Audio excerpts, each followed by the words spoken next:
Lahat. So, last Sunday, sinimulan po natin yung atin pong lesson on divine providence. So, itutuloy lang po natin yung atin pong lesson. So, bago po tayo magsimula, tayo po munang lahat ay sama-samang manalangin. Panginoon, muli, kami ay nagpapakumbaba sa inyong harapan. Dalangin po namin, Panginoon, ang inyong pong pagtulong, ang inyong pong pagsama sa aming pong pag-aaral na ito. Nawa Panginoon, bigyan niyo po kami ng understanding, ng willing, at ng able hearts to understand your truth. Samahan niyo po kami, Panginoon, at nawa ay maluwalhati nga po namin ang inyong pangalan sa umagang ito. Sa pangalan ni Jesus. Amen. So again, we started our lesson on divine providence. And to define divine providence, gamitin po natin yung sagot sa Westminster Shorter Catechism, question 11. Sabi po nito, God's works of providence are His most holy, wise, and powerful preserving and governing of all His creatures and all their actions. So from that definition ay madiderive po natin yung tatlong aspect ng providence which we have started to unpack last Sunday. So God's preservation of creation, yun po yung ating tinalakay, that God in His work of providence preserves creation. And God's governance of His creation. God governs. He continues to rule creation. And today, yung atin pong i-discuss is His concurrence or His cooperation with His creatures' actions. So bago po tayo magpatuloy dun sa atin pong lesson, nais ko lamang i-address yung mga tanong na naitanong po matapos yung ating lesson. No? So may isa pong nagtanong, sabi niya, since you have mentioned that providence is related to foreknowledge or foreordination or predestination, ano po yung kaibahan ng predestination or yung foreordination doon sa providence? Now, of course, when we talk about foreordination, it means that God has already determined yung ating boundaries, no? Yung predestination is the Greek word proorizo, meaning God has already determined our horizons. Nakaset na yung ating end, even before the foundations of the world. So, of course, God will make sure that we will arrive to that end. So kung ito tayo, may mapa yung buhay natin, at yung end natin, that is the foreordained end na itinakda o tinalaga ng Panginoon, what happens from the time na we were born into that, yun na-experience natin doon, that is His work of providence. No? Maaring dito, nadapa tayo, kinasal tayo, pinanganak tayo. Those things, doon na-experience natin through those, in what happens in the in-between before we arrive to that end is His work of providence. Yun yung na-experience natin yung providence ng Panginoon. And of course, secondly, I was not able to mention, he just wanted to confirm if I believe that providence is a Trinitarian work. Of course, all the works of God are Trinitarian, from creation to redemption to the work of providence. So all of God's works are all Trinitarian, meaning involve yung tatlong persons ng Trinity, the Father, Son, and the Holy Spirit. Of course, what we've emphasized based on the verses that we have read is the work of the Father and the Son. But that does not mean that we are saying that the Holy Spirit is not involved in providence. After all, He is the life-giving Spirit. So every animate object sa mundo, sino nagbigay ng buhay? It is the Holy Spirit. Of course, na-discuss na natin, the Son is the Father's personal agent of creation and preservation. They exercise the same divine power together. Kung ano yung gawa ng Ama, siyang gawa ng Anak. Christ confirmed that in John chapter 5, 17 to 19, meaning God created the world through the Son, by whom all things are created.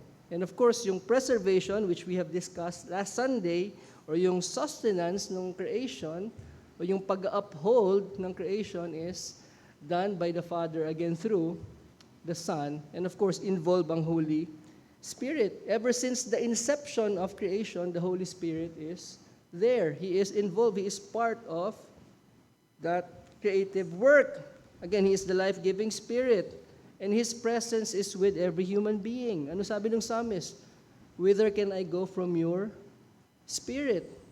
Now, it doesn't mean pag unbeliever ka, the Holy Spirit's presence is not before you. After all, He is the omniscient Holy Spirit. The Holy Spirit is the omniscient and omnipresent God.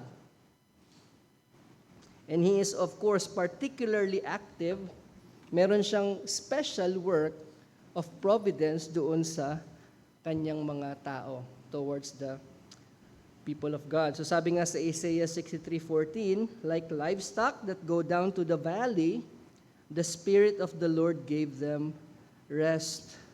So you led your people to make for yourself a glorious name. So particularly, there's a special work, yung banal na Espiritu in His work of providence towards the people of God. Of course, meron din siyang general work in providence. So again, the Father, the Son, and the Holy Spirit, all three persons are active in providence. Now, balik po tayo dun sa ating lesson of God's concurrence with all acts of His creation. So kung naalala niyo po, last Sunday, maaga po tayong natapos. Na-offset po natin ngayon. Babawiin ko po ngayon. Extend tayo na joke. So ano po ba yung concurrence? Hindi to, I don't think na common na ginagamit natin yung concurrence. So I concur with you or with your decision. Now, concurrence means agreement or union in action. No, synonyms can be cooperation, which is what Wayne Grudem used. Again, yung source po natin, which is both heavily quoted, not in its entirety, but many parts are directly quoted. Hindi ko na po kayang i-say in quotations lahat. But ang source natin is yung Reformed Systematic Theology by Joel Beeke and Paul Smalley, and yung Systematic Theology by Wayne Grudem, and of course other minor sources. So again, cooperation or consent. It is someone's agreement to something. So when I agree with you in your thoughts or your plans or your decisions, I can say that I concur with your plans or I concur with your decision. It can also be defined as a situation in which things or events happen or exist at the same time. So there's a concurrence of events that happened simultaneously or at the same time. So according to Wayne Grudem, he defines concurrence as God cooperates with created things in every action, directing their distinctive properties to cause them to act as they do. So may mga important words po dyan, directing their distinctive properties. Meaning God does not make us go against our intrinsic qualities or our intrinsic properties. Now, according dun sa Reformed Systematic Theology, sabi dito, the concurrence of God's providence with the actions of creatures means that the two operate. So God's providence together with the actions of the creatures, they both operate or they are both in operation together to produce an effect. So when there's an event dito sa mundo, in the universe, when there's an event that happens, there are two causalities, there are two causes. Both the primary and the secondary cause. So the concurrence, meaning God's providence, works together with the actions of creatures to produce an effect. So literally, pag sinabi natin concurrence, they run with each other. Concurrence is from the Latin word concurro, or meaning literally to run with. So God works in, ang Diyos ay gumagawa sa, at sa pamamagitan ng kanyang creature so that the creature also works. So kung titignan natin, parang merong cooperation, parang 50-50, but again, we will explain that more later. So yung salvation, tanungin natin, sino yung nagrepent? Sino yung nanampalataya? So ilang percent yung sa'yo sa kaligtasan? So, mamaya, lilinawin natin. So William Ames, a Puritan, said, "There is nothing in the providence of God that imposes a necessity to things," meaning there is nothing in God's work of providence that forces a creature to act contrary dun sa kanyang nature. To go into a particular direction. He disposes all things sweetly, that is, exactly as it is congenial or compatible to the nature of things, as He personally imparts to those things in creation and preserves and disposes by His own providence. Now, God cannot cause a lion, or sometimes, malalaman natin in the end, He sometimes does that. He made a donkey to speak. But in the general sense of things, yung work ng providence ng Panginoon, He does not cause His creatures to act or to do things that are contrary to His nature. So preempt natin, para tayo manampalataya at mag-repent, our natures must first be changed. So kailangan muna nating magkaroon ng new birth. So instead, sabi ni William Ames, God permeates all secondary causes. He works in and through all of those secondary causes and their motions to their conclusive effects. He preserves and governs the existence, life, and actions of each man, but the man is not a passive object moved by external forces. Sino nag-iisip? Binili mo yan, damit na yan. Sino nag-isip para sa'yo? You made that decision unless regalo yan, yung nagregalo niyan sa'yo, he or she made that decision to purchase that and give that to you. So he thinks, he chooses, and moves his body of his own human faculties and powers. We are not puppets on a string. No, hindi po puppet master ang Panginoon na pinapakilos niya tayo na para ba tayong puppets on a string. Now, this means that God is not merely giving us the ability to begin acting. Hindi niya lamang tayo binigyan ng lakas para we can start moving on our own. But rather, God carries every action. Now, God works, God guides, God directs. That's the word. God directs all actions to its actual outcome. Example, Joseph's brother, ano yung kanilang napagdesisyonan? Ibenta si Joseph. So, nag-isip sila, they contemplated, they nurtured, they cultivated that hatred, they chose to sell him. Ilagay mo na siya dun sa isang bangin, and they did sell him. Kaninong actions and decisions yun? That's entirely theirs. That's their decision. Walang nag-coerce sa kanila na externally. Meanwhile, God sustained their heartbeat. Yung kanilang decision, God sustained their decision so that decision is not changed hanggang maisakatuparan yung kanilang gagawin. Pwede namang magbago yung kanilang isip. But it was God who sustained that decision. Every movement, bawat kilos nila, kahit yung pagdating ng mga Midianites na bumili kay Joseph, everything. And it was God who directed the entire chain of events that eventually landed Joseph to Egypt. And it was God who made the famine. And ultimately, ano yung end result ng ano na yun, yung chain of events na yun, Israel's preservation. So the brothers are fully responsible, and also God is also fully sovereign in all of those things. So yung mga nangyari na yon, it was guided by the providence of God. They all happened by the providence of God, while maintaining full responsibility ng mga tao who actually made those decisions and those actions. So God created the universe, and the universe is not God, as pantheism believes that God is the universe, and God is not the universe, it is outside of Him. Yung universe is outside of God. So we are talking about the actions and events that happen in the universe. Now the question is God involved? May participation ba yung Panginoon in some or all of those events? And if so, in what way? In what way is God involved? In all the events, in all the actions, in all the results na meron dito sa universe. Now, of course, the doctrine, when we discuss the doctrine of divine providence, we do not put or we do not collapse all of causality into God. We do not blame all of the causes to God.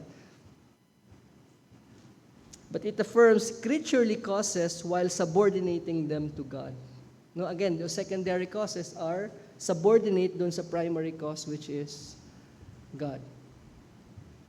Or else kung ganun, kung lahat naman pala to is caused by God, siya ang may gawa ng lahat, siya ang may akda ng lahat, then we can't really be blamed or held responsible for anything. But no, we are responsible creatures. We are responsible for our actions, and we will be held accountable. Mananagot tayo sa Diyos para sa ating mga desisyon. Now, Augustine spoke of the cause that is higher than all others, meaning there is not only one cause for all events, but there is a cause that is higher than the others. Can anyone make a guess? What is this cause that is higher? What is the primary cause? The will of God, yung kalooban ng Diyos. It is the primary or it is the higher cause. Now, theologians made a distinction between God as the primary cause and creatures as the secondary cause. So, merong primary cause, merong secondary cause. And these things, again, concur with each other. God concurs with the secondary cause through His work of providence. Ephesians 1:11, ano sabi doon ni Pablo? God works all things according to the counsel of His will. Now, when we say works, it does not mean that it is an incomplete or it is just a work in progress. It is good as complete. You can consider it done, although it is unfolding gradually and progressively throughout history. Meaning God will most certainly and surely, you can write it in stone, that all of His eternal designs will be carried through. It will happen through creaturely actions, not outside of creaturely actions, but through creaturely actions. Isang ang translation ng isang commentator when he translated Ephesians 1:11, sabi niya, God who brings all things into effect in accordance with the counsel of His will. This means, sabi niya, God brings about all things according to His own will. So, all things are willed by God, including our decision to come here, sit down on that chair. Sabi ng isang commentary, Paul expresses the idea that God actually brings His designs into historical effect. So the designs, the plan of God are actually carried throughout history through actions of men. Again, Joel Beeke, as the highest and primary cause, God's will creates, sustains, reigns over, and works through creaturely causes. So therefore, no event in creation falls outside of His providence. Lahat ng pangyayari. Kahit yung pagpunta mo sa mall, pagsakay mo sa jeep, yung jeep na napara mo, yung driver na nagkataon na nagmamaneho ng jeep na pinara mo, or yung Grab, yung mismong oras nung pagdating nung TNVS na dumating, na nagsundo sa iyo, all of those are part. Now question, how many % of events is caused by God and how many % is caused by creatures? 50-50? 60-40? 100% and 100%.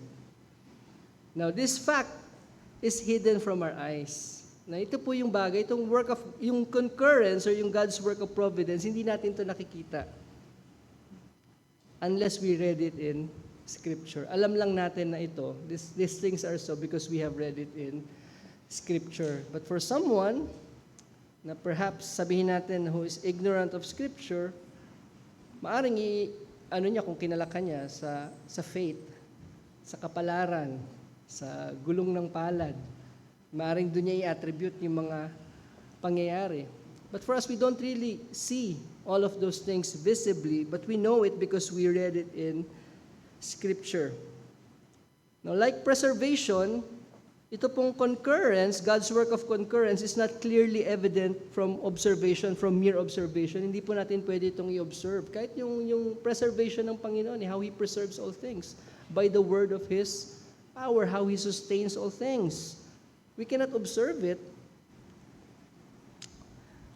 But then, there are some scripture proofs that tell us that these things are so. So tignan po natin ano ba yung scope ng kanyang providence. No? Number one, in inanimate creation. No? Sinama po dito ng author yung mga damo, which of course are not inanimate in and of themselves, but of course, compared to animals and human beings, they can be considered part of that inanimate. So there are things in nature that we may think as just natural events. Para bang nangyayari lang naturally. Pagtubo ng puno, pagtubo ng damo, paglubog at pagsikat ng araw. Yet Scripture tells us that God causes these things to happen. They are not just things that happen according to the course of nature. Psalm 148:8, ano ba dito? Sabi, fire and hail and snow and mist, stormy wind, fulfill His word. Job 37:6, for to the snow, He says, fall on the earth. Likewise to the downpour, His mighty downpour. So when there's snow, sabi natin, nature yan, winter na, so talagang magkakasnow. But Scripture tells us that God causes the snow, the rain, to fall. Job 10, chapter 37:10-13, He loads the thick cloud with moisture. The clouds scatter His lightning. They turn around and around by His guidance to accomplish all that He commands them on the face of the habitable world. Whether for correction or for His love, He causes it to happen. Of course, God causes the grass to grow.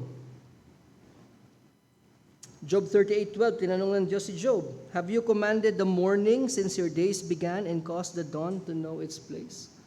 Literally, it's God who commands the sun to rise and the sun to set. Jesus affirmed this, Matthew 5:45, God makes His sun rise on the evil and on the good and sends rain on the just and on the unjust. So the seemingly natural things don't just happen because it's nature or it's natural, but it's God who causes them. Now, can we observe God sending the rain? Hindi. Diba? Can we observe that it's God who causes the grass to grow? Hindi. Pero nakikita natin yung result. But we know it because Scripture affirms it. Number two, animals. Of course, yung mga animals, meron silang instincts, meron silang kanya-kanyang abilidad, meron silang mga desires based dun sa kanilang instinct. And God is not forcing them to act against their nature. At the same time, yung movement nila, yung kanilang paggalaw, yung kanilang hunting, yung kanilang instinct, even yung kanilang pagmamigrate, kapanganakan at yung kamatayan ng mga hayop, it happens under God's sustaining and under His governing hand. Not a sparrow falls apart from your Heavenly Father. It's God who feeds them. So yung kanilang paghahunt ng lion, o yung paghahunt ng mga hyena, it's actually God sustaining them. It's God giving them their food. Kanino sila humihingi ng pagkain? From whom do they wait their food to come from? Sa Panginoon. These all look to you, sabi ng Psalms, these all look to you to give them their food in due season. When you give it to them, they gather it up. When you open your hand, they are filled with good things. When you hide your face, they are dismayed. So even the animals are providentially cared for. So yung kanilang actions, yung kanilang mga ginagawa is actually God sustaining them, giving them their food. No, even seemingly random or chance events. Sino dito mahilig sa mga games of chance? Sana wala kasi most likely sugal yun. Sana walang nagsascatter, no? Sikat na sikat yun ngayon. Hindi ko alam yun, pero lagi ko naririnig, kakascatter nila yan. Kaya gumawa ng krimen. Kasi mas malala pa daw yung sugal. Pag na-addict ka sa sugal, mas malala pa daw yung kaysa sa drugs. It really ruins lives once na nahook ka sa gambling. Considered kaya yung soft drink sa basketball, yung talo, bibili ng 1.5. So, hindi ko alam. Now, from a human perspective, yung casting of lots, so yung pagro-roll ng dice, or yung toss coin, it seems like it's the most random event that can happen in the universe. Is it really random? Pag naglaro kayo ng games, marami sa atin dito mahilig mag-board games, na sometimes involve yung dice. Yung numero ba na lumabas doon, is it really just chance or happenstance, or is it really just random events?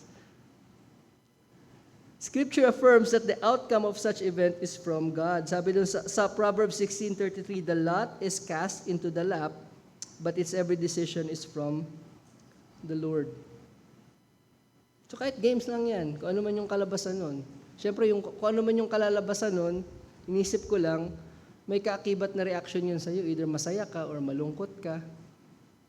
At yun, it can cultivate a sinful thought. Nagalit ka, bakit 6? Ba't siya na lang, ba't ang swerte niya, ba't ang malas ko? Namali pa tuloy yung theology, nakalimutan yung theology, ang malas ko talaga. Swerte mo naman, lagi na lang mataas yung roll ng dice mo. So even those things, even those seemingly random things, are also directed by God. Now let me just cite Jonathan Edwards. Nasabi niya, now it is self-evident that if he knows all things beforehand, he either does approve of them or he does not approve of them. That is, he either is willing they should be, or he is not willing they should be, but to will that they should be is to decree them. I've cited this many times. Ngayon ko lang ulit nahanap yung exact quote. But ang sinasabi ni Jonathan Edwards is, if it happened, then God must have decreed it, or else it would not have happened. The fact that something happened, God decreed it. The fact that something happened, the fact that you were able to do this thing and bring it to completion, ano man yung naisip mo, is because God has decreed for that thing to happen. And number 4, events that fully caused by God and fully caused by creature or factors in creation. Of course, pag pinag-usapan natin yung mga natural events, yung rain, yung snow, yung movement ng sun and stars, even yung animals, even yung casting of lots. No, pwedeng i-explain ng physics kung paano yun yung naging resulta. Yung force na binigay mo, yung angle kung paano siya lumapag, yung velocity, kaya naging number 6 yung roll. Pwedeng i-explain yun. However, it cannot be said that those things simply happen naturally. No, we cannot say that those things just happened because of chance or because of nature, that we cannot say that there is no primary or greater cause. Sabi nga, Scripture tells us that God causes the rain and He causes the grass to grow, even the result of the lot that is cast. So, what this shows us is, it would be incorrect for us to think or to reason that if we know the natural cause, na kaya nang explain ng science yan it means that God did not cause it. Para bang kayang i-explain lahat ng science? Pati yung fetus, kung paano daw nabubuo, kaya nilang i-explain. Paano mag-merge yung sperm tsaka yung egg, paano nagkakaroon ng fertilization, paano nabubuo, kaya i-explain ng science. Well, it does not mean that it's not God who caused it. So when there's something that's happening, we can say that God caused it. So wag tayong magagalit kung yung kakakarwash lang natin na kotse natin ay naulanan. Mas nakakagalit kung minsan ka lang mag-carwash. Twice a year ka na nga lang mag-carwash, uulan pa agad. So wag tayong magagalit. Ano ba yan? Umulan? Meron pa naman kaming prayer meeting, umulan pa. So again, there's a part of it that is caused by God, although we can explain how those things naturally occur in the universe. Again, it's not just partially caused by God and partially caused by factors in the world. It is both entirely caused by God and both entirely caused by factors in creation. So when we talk about concurrence again, tinuturo nito sa atin, it affirms that God directs and works through the distinctive properties. Meron tayong mga distinctive properties of each created thing, so that these things themselves bring about the results that we see. So God works in and through those distinctive properties, those unique properties, so that they yield the results na ating nakikita. However, we cannot say that they are the same, that they work in different ways. The divine cause and the creaturely cause, they work differently. Again, the divine cause is invisible. It works behind the scenes. God plans and initiates everything that happens, yet on the other hand, they are also caused by secondary causes. Yung mga natural na ating nabanggit, they are called necessary secondary causes. Ngayon, yung free choices ng angels and men, they are called free secondary causes, but they are still secondary causes. They bring about results or actions consistent with the creature's distinct properties. So kung tayo, we are by nature sinners, can we produce good works that is not stained by sin? Of course not. Now, can a leopard change his spots? Can the Ethiopian change the color of his skin? So even yung mga actions natin are nagko-coordinate lamang doon sa ating nature, yung ating decisions. Number 5, God in His providence also directs the affairs of nations. So tinitignan natin dito yung scope ng kanyang concurrence, how God cooperates with the actions of His creatures. Now, the affairs of the nations, also God providentially controls human affairs when it comes to the nations. It is God who makes nations great. It is God who destroys them. It is Him who enlarges nations and leads them away. Kingship belongs to the Lord, and He rules over the nations. Psalm 22:28. And again, He has determined the time of existence and the place of every nation on the earth. Ano sabi ni Pablo? He made from one man every nation of mankind to live on all the face of the earth, having determined allotted periods and the boundaries of their dwelling place. So it is God who sets the boundaries. It is God who appoints even yung mga borders. No? Of course, sabihin natin yung paglalagay ng border, yung mga government, they decided hanggang saan yung kanilang, they agreed na ito yung kanila, unless paglabanan nila, i-expand nila. But ultimately, it is God who set those boundaries. Kahit tayo, yung oras, yung araw, yung lugar na kung saan tayo isinilang, ang Diyos din ang nagtalaga. Of course, when Nebuchadnezzar repented, ano sabi niya? For His dominion is an everlasting dominion, and His kingdom endures from generation to generation. All the inhabitants of the earth are accounted as nothing, and He does according to His will among the hosts of heaven and among the inhabitants of the earth, and none can stay to His hand or say to Him, what have you done? So again, it is God who builds up, it is God who causes nations to rise and fall, and it is God who ultimately sets those boundaries. But again, kung titignan natin, paano ba nag-set yung mga territories? Through warfare, through other means, di ba? Yung mga kanilang inherited na land. Kung titignan natin, parang tao naman yung nagdedetermine eh. Yung mga kanya-kanyang bansa yung nagdedetermine ng kanilang mga teritoryo. Meron silang mga agreement, they sign treatises, create sila ng mga papel, nagsasign sila.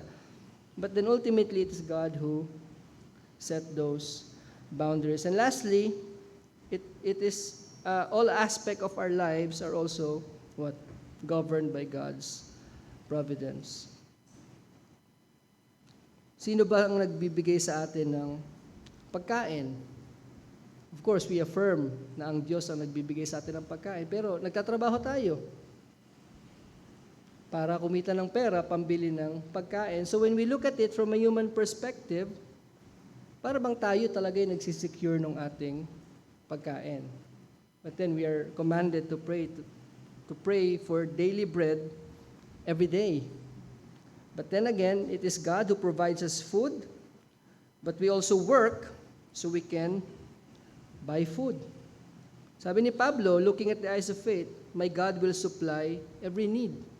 Well, at the same time, sa isip ni Pablo, gagamit ang Diyos ng mga instruments, like human beings, people, so that God can provide for the needs. Of course, yung mga araw sa ating buhay, He planned it before we were even born. In your book were written, every one of them, the days that were formed for me, when as yet there was none of them. Psalm 139:16. So even yung mga araw ng ating buhay, it is God who determines the number of our days. He planned it. He already planned it before we were born. Sabi nga ni Pablo sa Galatians 1:15, it is God who has set him apart even before he was born. So all our actions are under God's providential care, for in Him we live and we move. Nothing, no action, no thought is done outside of God. So even yung ating individual steps that ating araw-araw na hakbangin ay directed by the Lord. Sabi ni Jeremiah, I know, O Lord, that the way of man is not in himself, that it is not in man who walks to direct his steps. Proverbs 20:24, we read, a man's steps are from the Lord, and that the heart of man plans his way, but the Lord establishes his steps. So ano ibig sabihin nun? God ultimately determines how those plans unfold.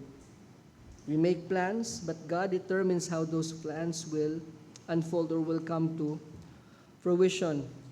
Proverbs 16:1, the plans of the heart belong to man, but the answer of the tongue is from the Lord. So whether mag-succeed yung ating plano, whether mag-fail, it is God who determined that. Ang sa atin lang, ang part lang natin dun is yung ating pagpaplano. Of course, success and failure come from God.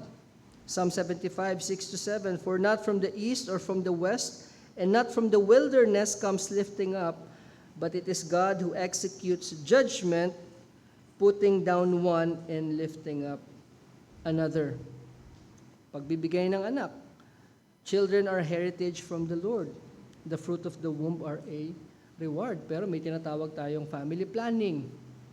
Nagpaplano tayo. Gusto ko, ito yung gap, ito yung spacing ng anak ko. But tititignan natin, it is God who opens the womb. It is God who gives children. Yung ating talents, yung ating abilities, they are all from the Lord. What do you have that you did not receive? Anong meron ka na hindi mo tinanggap? At kung ito nga itinanggap mo, why do you boast as if you did not receive it? No, si David, he must have trained many hours. He's a man of war. He must have trained how to use his weapons. He was an expert dun sa kanyang slingshot. And even maybe sa paggamit ng sword and other weapons. But sabi niya, he trains my hands for war so that my arms can bend a bow of bronze.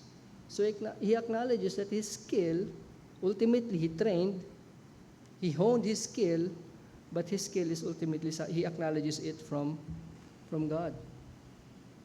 So tayo, whether we take care of our body, we eat healthy, we exercise, that's our part. Pero ultimately, yung good health natin, yung ating strength ay galing sa Panginoon. Of course, God also influences rulers in their decisions. The king's heart is a stream of water in the hand of the Lord. He turns it wherever He will. Sino ba yung mga hari na ginamit ng Panginoon? Si Cyrus, the king of Persia. He used it to help the people of Israel rebuild. Makabalik dun sa kanilang bayan and to rebuild the temple and later on yung wall. And it is the Lord who turned the heart of the king of Assyria so that He aided them in the work of the house of God, the God of Israel. Now again, but it is not just the heart of the king that God influences. Sabi dito sa Psalm 33:14-15, for He looks down on all the inhabitants of the earth and fashions the hearts of them all. So dito walang exception. All the inhabitants of the earth. Both unbelievers and believers. So when we realize that the heart in Scripture is really a serious topic, it is the location of our inmost thoughts and desires, then this is significant. So ano sinasabi nito? When it is God who fashions the hearts of them all. It is God who determines the nature and nurture. Kung saan ka ipapanganak, yung environment mo, yung genes na minana mo. Again, yung personality natin is made up of both nature and nurture. Meron tayong mga traits na minana natin sa ating mga ninuno. Meron din tayong mga traits, personalities that are shaped by our environment. So kung titignan mo lahat yon, yung kung sino yung magulang mo, hindi natin pinili. Saan ka isisilang? Saan ka lalaki? Saan ka mahuhubog? Paano ka mahuhubog? All of those things, it is God who determines. It is God who plans, He determines those things. So this should humble us. This should humble us. Bakit tayo dito? Ba't tayo isinilang? I saw an interview sa isang apologist. So parang sinasabi mo ba advantage yun na isinilang ka sa isang bansa na ganyan? Yes, it is. Indeed, an advantage kung titingnan natin. And sino yung nagbigay ng advantage na yon? Ang Panginoon. Isilang ka sa isang Christian family, whereas yung isang tao, isinilang doon sa brothel, doon siya pinanganak. Yun yung kinalakhan niya. Tapos yung pinakamalapit na church doon sa bahay nila, nasa kabilang bansa. You would say that those things are really different. Samantalang tayo, isinilang tayo sa Pilipinas. Exposed tayo sa gospel. Yung magulang natin, mga Kristiyano. So, sino ang nagtalaga ng mga bagay na yon? So again, that should humble us. Kung na-realize natin kung nasaan tayo ngayon, then it should humble us. And of course, para sa ating mga mananampalataya, God also guides the desires and our inclinations.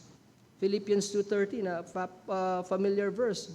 It is God who works in us both to will and to do of His good pleasure.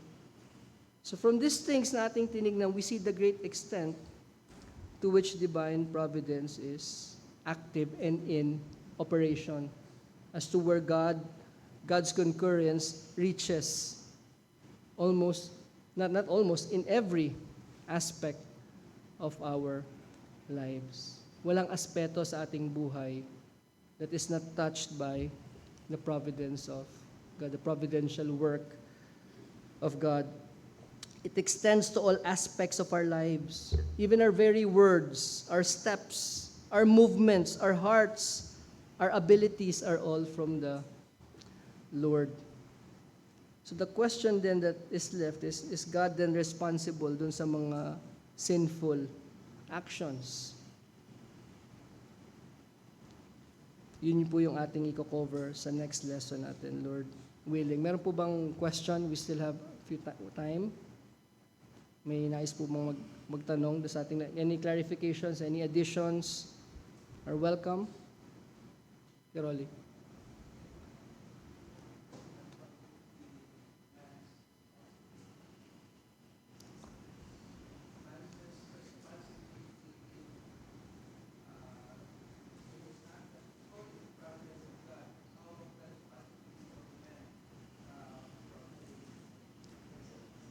Sorry, hindi ko marinig.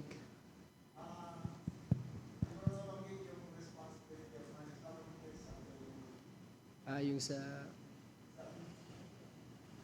responsibility ng tao dun sa mas ano kasi yung lesson na yun, sineparate ko yung general muna yung natin, pero pagdating necessarily dun sa sinful actions, let's reserve that for a separate na topic. But ang gusto ko lang na makita natin ngayon, gusto ko lang na maunawaan natin ngayon, wala talagang accidents sa mundo. Kahit yung mga seemingly aksidente, yung yung kotse na nawalan ng brake, nakabangga, nakapatay, all of those things, part din yan dun sa concurrence ng Panginoon. Even the seemingly random, yung accidents, I will reserve time to discuss yung difference ng mga secondary causes kasi dinivide din nila sa different secondary causes yun eh.